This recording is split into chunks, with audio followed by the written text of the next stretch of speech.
Nigerians have commended the administration of President Muhammadu Buhari for recognizing June 12 as Democracy Day. The Buhari administration openly recognized MK Abiola as the winner of 1993 presidential election in 2018 and declared it as a national day. This year is the 5th edition, and Nigerians felt it is worthy of celebration despite the socio-economic difficulties in the country. Galaxy News correspondent Levi Joseph has more.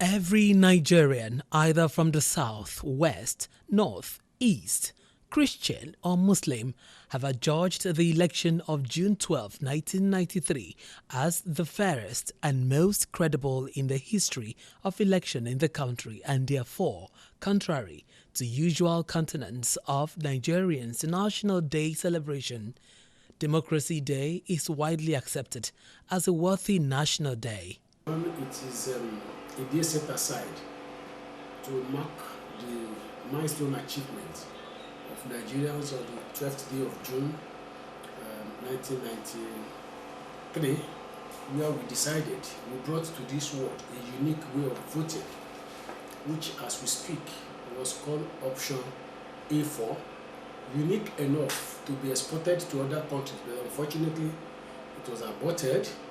And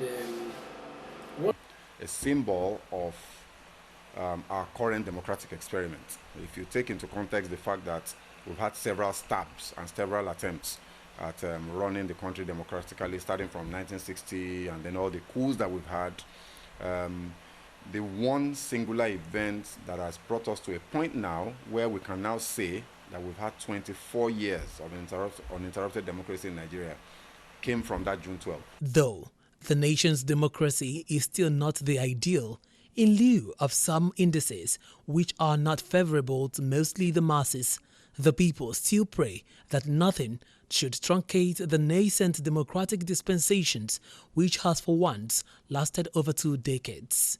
1993 and what happened recently, then you will agree with me that the worst of the democracies will always be better than even the most malevolent military regime.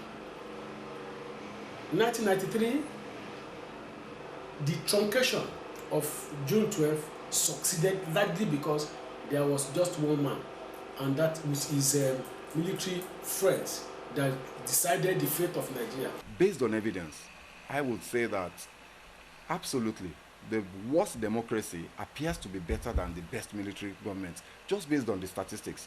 So if you look to about 172 jurisdictions across the world, what you find, first of all, is that there is a direct relationship between the quality of democracy in a country and per capita income, per capita GDP.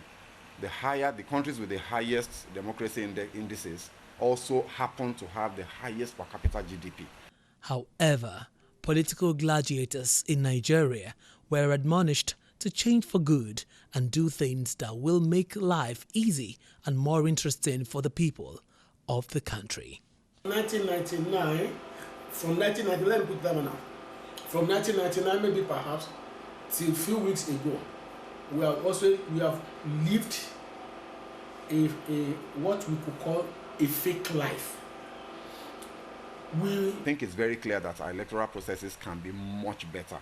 When you talk about pluralism, the rule of law, you still have governments that disobey court orders at will. You still have court orders that are procured, commercially.